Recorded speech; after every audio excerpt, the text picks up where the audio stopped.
Wah, apa-apaan ini mau lamar saya? Kamu mahasiswa kere, gak tahu diri. Jangan berhalusinasi. Assalamualaikum warahmatullahi wabarakatuh. Pernahkah kau melihat mahasiswa yang dianggap ditolak dan dihina saat melamar dosen muda cantik? Sebelum kita mulai, kalian dari kota mana aja nih? Komen di bawah ya. Dan kami doakan yang subscribe dan like supaya dilunaskan hutangnya dan dilancarkan rezekinya. Hari itu, Aula Besar Universitas Dharma Cendekia tampak megah. Langit biru menyinari halaman depan kampus, dan spanduk besar bertuliskan, Seminar Nasional. Masa depan pendidikan digital, tergantung gagah di atas panggung. Mahasiswa berdatangan dari seluruh jurusan. Dosen-dosen berdiri berdampingan di sisi kanan, dan para pemateri telah duduk rapi. Di tengah suasana akademis itu, Rian, mahasiswa tingkat akhir yang selama ini nyaris tak pernah diperhatikan siapapun, duduk paling belakang. Kaos putih yang mulai menguning di kerahnya, sepatu kain lusuh yang tampak sudah 3 tahun tidak diganti, dan wajah kurus yang menunjukkan sisa-sisa malam panjang tanpa makan cukup. Tapi di balik mata sayunya, ada tekad yang hari itu tak bisa dibendung lagi. Di barisan depan, seorang wanita muda dengan blazer biru dongker dan jilbab krem duduk anggun. Dialah Bu Nisa, dosen termuda di kampus. Pintar, cantik, dan menjadi pusat kekaguman banyak mahasiswa pria. Tapi tak banyak yang tahu bahwa di balik sorotan matanya yang teduh, ia menyimpan standar yang tinggi untuk semua hal. Termasuk urusan cinta. Ketika sesi tanya-jawab dibuka, Rian mengangkat tangan. Awalnya moderator ragu. Seorang mahasiswa dengan penampilan seperti itu biasanya tak pernah menonjol. Tapi karena tak ada pertanyaan lain yang muncul, ia diberi kesempatan. Rian berdiri. Langkahnya perlahan tapi pasti menuju mikrofon di tengah aula. Semua mata menatap. Ada yang mengerutkan dahi. Ada pula yang menyeringai, menganggap ini bakal jadi hiburan. Assalamualaikum. Saya Rian dari jurusan pendidikan. Pertanyaan saya bukan tentang digitalisasi pendidikan, tapi tentang keberanian. Hening. Semua mulai penasaran. Rian melanjutkan, suaranya gemetar namun jujur. Hari ini saya datang bukan hanya sebagai mahasiswa. Saya datang sebagai lelaki yang mencintai dosennya sendiri. Bu Nisa, saya tahu saya bukan siapa-siapa.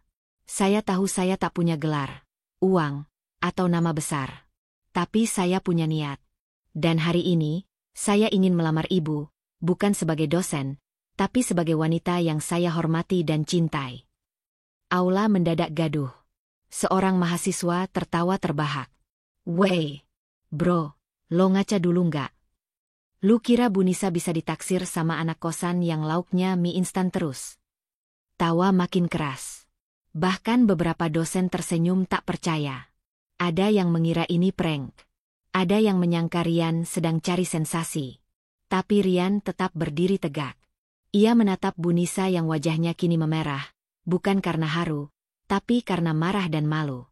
Bu Nisa berdiri dari kursinya. Suaranya dingin dan tajam. Rian, apa-apaan ini? Kamu pikir ini tempat main-main? Kamu mempermalukan saya di hadapan ratusan orang. Ia mendekati mikrofon, lalu berkata lebih keras. Kamu mahasiswa kere, gak tahu diri. Jangan berhalusinasi. Cinta itu bukan tentang keberanian nekat, tapi logika dan kelayakan.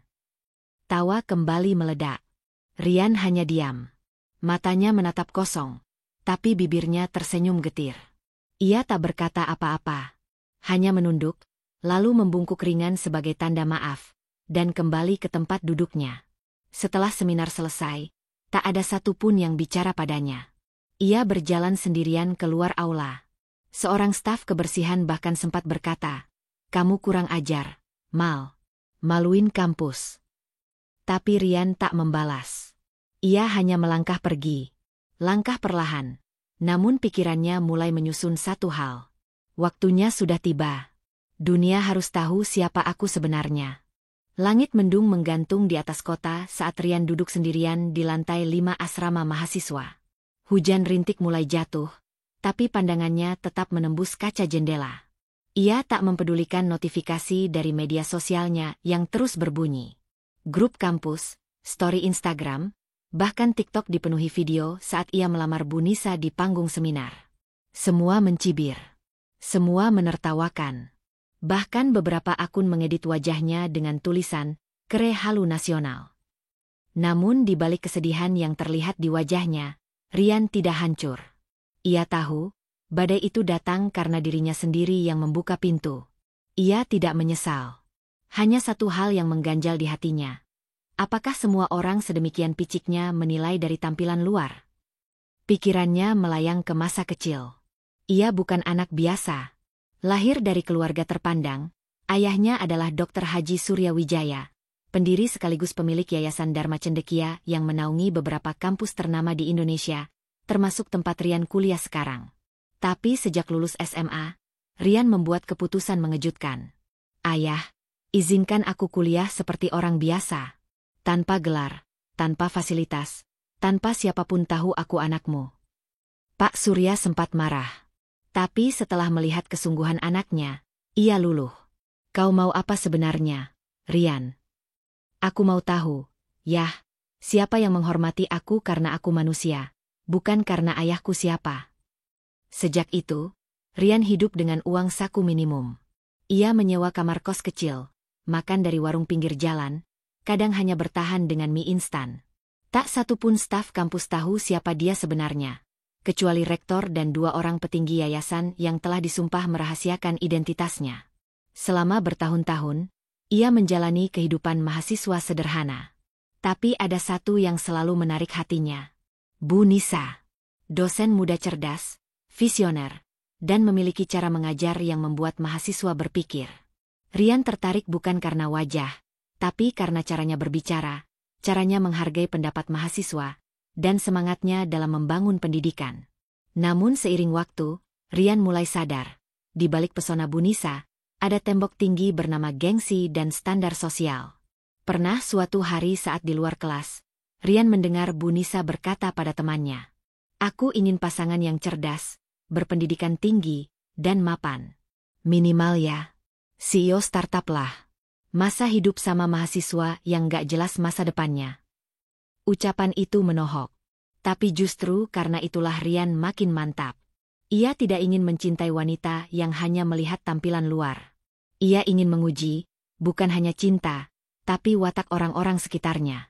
Maka ketika seminar nasional diumumkan, dan Bu Nisa menjadi salah satu panelis, Rian tahu, inilah waktunya. Beberapa hari setelah kejadian memalukan itu, Pak Surya mengundangnya makan malam di rumah utama yayasan, sebuah rumah megah bergaya kolonial di kawasan elit. "Kamu yakin mau teruskan rencana itu?" tanya ayahnya sambil menatap serius. "Lebih dari yakin," jawab Rian tenang. "Aku ingin mereka tahu siapa yang selama ini mereka hina." Pak Surya tersenyum samar. Ada kebanggaan sekaligus kekhawatiran di wajahnya. "Baik, pekan depan, kau akan berdiri di podium itu. Bukan sebagai mahasiswa miskin, tapi sebagai Rian Wijaya, calon pemimpin yayasan ini." Kabar tentang pengumuman besar dari pihak yayasan mulai menyebar di kampus. Para dosen menebak-nebak. Mahasiswa hanya peduli pada gosip terbaru. Sementara itu, Bu Nisa mulai merasa tak enak hati. Bukan karena cinta, tapi karena desakan dari rekan sejawat yang menudingnya terlalu keras menghina Rian di forum akademik. "Tapi dia mempermalukan saya," dalih Bu Nisa. "Atau jangan-jangan, kamu hanya malu karena ternyata kamu yang mempermalukan dirimu sendiri," kata salah satu dosen senior. Perlahan, rasa bersalah mulai muncul. Tapi Bu Nisa masih menyimpan ego. Ia tak tahu bahwa hari-hari mendatang akan mengguncang semua keyakinannya. Di balik persiapan panggung aula utama kampus, satu nama mulai ditulis di banner acara. Peluncuran program beasiswa nasional oleh Rian Wijaya, calon direktur Yayasan Dharma Cendekia. Dan dunia kampus akan segera dibalikan oleh pria yang dulu mereka anggap remeh. Hari itu, suasana kampus Universitas Dharma Cendekia berbeda dari biasanya. Sejak pagi, aula besar kampus mulai dipadati oleh mahasiswa, dosen, serta jajaran pimpinan fakultas. Acara yang ditunggu-tunggu bertajuk Peluncuran Program Beasiswa Nasional o Perubahan Kepemimpinan Yayasan. Semua orang bertanya-tanya, Siapa sosok muda yang disebut-sebut akan mengambil alih tongkat estafet dari Dr. Haji Suryawijaya? Rektor hanya tersenyum setiap kali ditanya. Ketua Senat pun bungkam. Namun satu hal yang membuat semuanya semakin penasaran. Nama Rian Wijaya tercetak besar di panggung utama. Sebagian mahasiswa tertawa geli saat melihat nama itu. Serius? Itu Rian, yang ngelamar dosennya tempo hari. Jangan-jangan ini acara prank ulang. Bahkan para dosen terlihat saling berbisik. Jangan-jangan ini anaknya Pak Surya. Ah, gak mungkin. Mana mungkin anak pemilik yayasan kayak gitu penampilannya. Sementara itu, Bu Nisa duduk dengan wajah datar, tak tahu harus merasa apa. Ia sebenarnya sudah mulai menyadari bahwa Rian bukan sekadar mahasiswa biasa. Tapi ia masih menyangkal. Di dalam hatinya, ia ingin hari ini segera selesai, agar semua orang melupakan kejadian memalukan yang lalu. Hingga akhirnya, acara dimulai. Lampu aula diredupkan. Musik pembuka diputar. Seorang pembawa acara naik ke podium dan membuka acara dengan salam hormat. Setelah pembukaan dan sambutan singkat dari rektor, tibalah saat yang ditunggu-tunggu. Hadirin sekalian, mohon berdiri. Mari kita sambut calon Direktur Utama Yayasan Dharma Cendekia, Bapak Rian Wijaya. Seluruh ruangan terdiam. Beberapa orang masih menoleh kiri kanan, menyangka nama itu salah. Tapi begitu sorot lampu menyala ke arah tangga panggung, sosok yang tak asing mulai berjalan perlahan naik ke atas. Kaos putih itu kini diganti batik khas Jogja. Sepatu lusuh berganti pantofel kulit hitam. Tapi wajah itu tetap wajah Rian. Mahasiswa yang beberapa hari lalu ditertawakan karena berani melamar dosennya. Itu beneran Rian. Gila, jangan-jangan dia emang anak pemilik yayasan. Semua mata membelalak. Rian berdiri di tengah panggung. Tegak, tenang. Suaranya berat dan penuh wibawa. Assalamualaikum warahmatullahi wabarakatuh. Nama saya Rian Wijaya. Mahasiswa tingkat akhir jurusan pendidikan. Sekaligus, putra tunggal dari Dr. Haji Suryawijaya, pendiri yayasan kampus ini. Aula meledak dalam keheningan. Tidak ada yang tertawa. Tidak ada yang bersuara. Bahkan Bu Nisa tak sanggup mengangkat wajahnya. Rian melanjutkan. Saya hidup sebagai mahasiswa biasa selama hampir 4 tahun. Tanpa nama, tanpa kemewahan, tanpa keistimewaan. Saya ingin tahu, bagaimana dunia menilai manusia ketika dia tak membawa apa-apa selain niat dan kerja keras. Dan selama itu pula saya melihat, betapa banyak manusia kehilangan adab ketika melihat seseorang tanpa uang, tanpa gelar. Banyak yang cepat menertawakan, cepat mencibir, dan lupa bahwa harga diri tak bisa diukur dari sepasang sepatu atau merek jaket. Tepuk tangan mulai terdengar. Tapi Rian mengangkat tangan, meminta tenang. Hari ini, saya berdiri bukan untuk membalas, tapi untuk memberi. Sebagai bagian dari komitmen yayasan, saya ingin mengumumkan bahwa tahun ini, kami akan memberikan 1.000 beasiswa penuh untuk mahasiswa dari keluarga kurang mampu. Kami juga akan membuka program pembinaan karakter, agar kampus ini tak hanya menghasilkan sarjana, tapi juga manusia. Semua orang berdiri. Rektor menitikan air mata. Dosen-dosen senior bertepuk tangan dengan wajah bangga. Dan di barisan kursi depan, Bu Nisa menutup wajahnya, menahan haru sekaligus malu. Ia tak bisa melarikan diri dari kenyataan. Pria yang ia hina dan sebut, tidak tahu diri, kini menjadi pemimpin tempatnya mengajar. Sore hari, setelah acara selesai, beberapa dosen menghampiri Rian untuk memberi selamat. Bahkan mahasiswa yang dulu mencemoohnya kini antre meminta maaf dan bersalaman. Tapi Rian tetap tersenyum tenang. Tidak tinggi hati. Tidak mengungkit masa lalu. Di tengah kerumunan, Bu Nisa akhirnya berdiri. Dengan langkah pelan, ia menghampiri Rian. Rian, saya tidak tahu harus berkata apa. Rian menatapnya. Tak ada kemarahan. Hanya ketenangan. Saya sudah memaafkan ibu sejak hari itu, Bu. Tidak ada dendam. Tapi mungkin sekarang ibu tahu, kenapa saya nekat bicara waktu itu. Saya cuma ingin tahu, siapa yang masih bisa menghargai seseorang, bahkan saat ia tak membawa apa-apa. Seminggu berlalu sejak pengumuman besar itu. Dan dalam waktu sesingkat itu pula, atmosfer Universitas Dharma Cendekia berubah total. Nama Rian Wijaya yang dulunya hanya bergema di kalangan anak kos kini memenuhi baliho, berita kampus, bahkan artikel pendidikan nasional. Ia diundang menjadi pembicara di berbagai forum, diwawancara media nasional, dan menjadi simbol harapan bagi mahasiswa dari kalangan sederhana. Namun, yang membuat perubahan itu terasa paling nyata adalah suasana di dalam kampus sendiri. Teman-teman yang dulu mengejek, kini menyapa dengan senyum lebar. Dosen-dosen yang dahulu melirik sinis kini memberi salam penuh hormat. Para mahasiswa tiba-tiba merasa bangga pernah satu angkatan dengan anak pemilik yayasan. Tapi di tengah segala kemegahan itu, hanya satu orang yang terus gelisah, Bu Nisa. Ia tidak bisa tidur nyenyak sejak hari seminar itu. Setiap malam ia memutar ulang kejadian saat ia menghina Rian di depan ratusan orang. Suara tawanya sendiri terasa seperti cambuk di telinganya. Wajah Rian yang diam, menahan malu tapi tetap sopan, kini menghantui setiap langkahnya di koridor kampus. Di ruang dosen, obrolan pun berubah. Bu Nisa sekarang gimana? Ada rencana minta maaf langsung ke Rian. Yah, siapa tahu masih ada kesempatan, kan? Rian masih muda, belum menikah. Gosip itu menyebar. Tapi Bu Nisa tahu, bukan soal cinta. Ini soal penyesalan yang telat disadari. Suatu pagi, ketika Rian sedang mengecek progres renovasi gedung beasiswa kampus, Bu Nisa memberanikan diri mendekat. Rian, boleh bicara sebentar? Rian menoleh. Senyumnya tenang, seperti biasa. Tapi kali ini ada jarak yang terasa. Bukan karena dendam, melainkan karena waktu yang telah lewat begitu jauh. Tentu, Bu. Duduk saja. Mereka duduk di bangku taman kecil di samping perpustakaan. Suara burung dan angin pelan menemani percakapan yang sudah tertunda terlalu lama. Saya sudah memikirkan semuanya.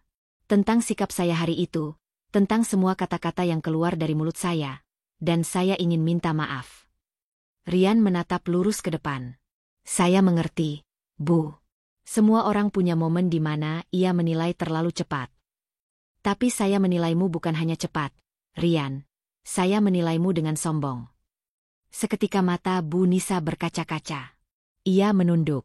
Saya menyesal bukan karena kamu sekarang orang penting, tapi karena saya sadar, saya telah mempermalukan seseorang yang jauh lebih mulia dari saya dalam hal karakter.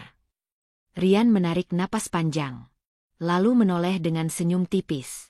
Bu, saya tidak pernah berharap ibu jatuh cinta atau menerima lamaran saya. Saya hanya berharap dihargai sebagai manusia. Kalimat itu seperti anak panah yang menancap dalam di hati Bu Nisa. Ia menutup mulutnya, mencoba menahan air mata yang akhirnya tumpah juga. Saya akan menebusnya, Rian. Dalam bentuk apapun.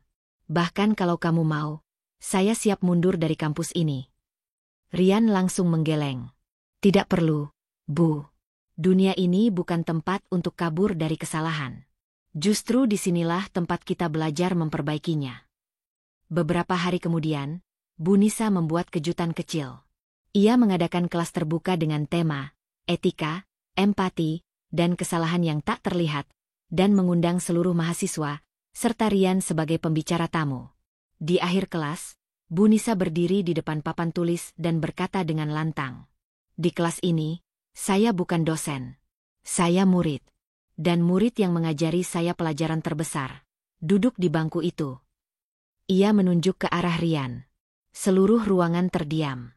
Ada tepuk tangan kecil. Lalu mengalir menjadi gemuruh. Bukan untuk Bu Nisa, tapi untuk pelajaran yang telah mereka saksikan. Bahwa manusia terbaik bukan yang tak pernah salah, tapi yang berani mengakuinya dan belajar. Hari-hari selanjutnya, hubungan antara Rian dan Bu Nisa berubah. Mereka tak lagi bicara soal cinta, tapi soal mimpi, soal rencana membangun program pengembangan karakter mahasiswa, dan soal bagaimana menciptakan lingkungan akademik yang adil dan berempati. Namun di hati Bu Nisa, ada ruang kecil yang tak bisa dibohongi. Rasa yang dulu ia tolak, kini justru tumbuh dengan diam-diam. Tapi ia tahu, ia tak berhak meminta apapun. Rasa itu cukup disimpan, dan mungkin akan ia bawa seumur hidupnya sebagai pengingat bahwa harga seseorang bukan ditentukan oleh kondisi saat ini, tapi oleh nilai dirinya yang hakiki. Hari-hari berlalu, dan kehidupan di kampus Dharma Cendekia kembali berjalan normal, atau setidaknya, terlihat normal di permukaan. Tapi satu hal tak bisa dipungkiri, nama Rian kini hidup sebagai legenda diam-diam. Ia tidak hanya diingat sebagai anak pendiri yayasan, tapi sebagai simbol kekuatan dari orang-orang yang pernah diremehkan. Gedung baru untuk program beasiswa mulai dibangun. Di sisi barat kampus, pusat pengembangan karakter yang dinamai Gedung Adab Integritas Rian Wijaya segera rampung. Banyak yang kagum, banyak yang ingin mendekat. Tapi Rian tetap sederhana. Ia masih naik motor bebek lamanya ke kampus. Masih makan di warung Embok Sarmi. Dan masih menyapa satpam, OB, serta dosen dengan sopan seperti dulu. Namun satu hal yang sedikit berubah adalah sikap Bu Nisa. Ia tak lagi berusaha menjadi pusat perhatian. Ia lebih banyak diam, lebih banyak mendengarkan, dan secara perlahan, lebih banyak belajar dari mereka yang dulu tak ia anggap setara. Pada suatu sore yang teduh, di bawah pohon beringin besar dekat taman kampus, Rian duduk membaca. Kemeja putih lengan panjangnya tergulung rapi, dan wajahnya teduh seperti biasa. Bu Nisa datang membawa 2 cangkir kopi. Masih suka ngopi pahit? Tanyanya sambil tersenyum kecil. Rian menerima 1 cangkir dan menyesapnya pelan. Mereka duduk berdua, dalam diam yang nyaman. Rian. Ya, Bu. Kamu tahu, sejak dulu aku sangat takut terlihat salah. Terlihat kalah. Terlihat lemah. Itu sebabnya aku bersikap seperti waktu itu. Rian menatapnya dalam. Lalu menjawab dengan lembut. Kita semua pernah takut. Tapi orang yang besar bukan yang tak pernah takut. Orang besar adalah yang berdamai dengan ketakutannya dan tetap bisa rendah hati. Suasana hening beberapa saat. Angin sore menyapu lembut. Jika waktu bisa diulang, lanjut Bu Nisa, aku ingin mengenalmu dari awal. Tanpa prasangka. Tanpa gengsi. Rian tersenyum. Kali ini lebih hangat. Tapi mungkin, jika tak terjadi seperti kemarin, kita tak akan pernah belajar apa-apa. Bukan begitu. Bu Nisa tertawa kecil. Tapi ada air bening yang menggantung di ujung matanya. Kamu akan menikah suatu hari nanti, Rian. Entah dengan siapa. Tapi aku berharap dia tahu. Dia sedang hidup dengan laki-laki paling tulus dan paling kuat yang pernah aku kenal. Rian tak menjawab. Ia hanya menatap matahari yang mulai tenggelam di ufuk barat. Dalam hati, ia tahu, beberapa luka memang tak butuh balasan, hanya butuh pemahaman. Dan cinta yang sejati bukan soal memiliki, tapi soal menghargai, meski dari kejauhan. Jangan pernah remehkan seseorang hanya karena ia datang dengan baju lusuh. Sebab baju bisa dicuci, tapi watak tak bisa diganti.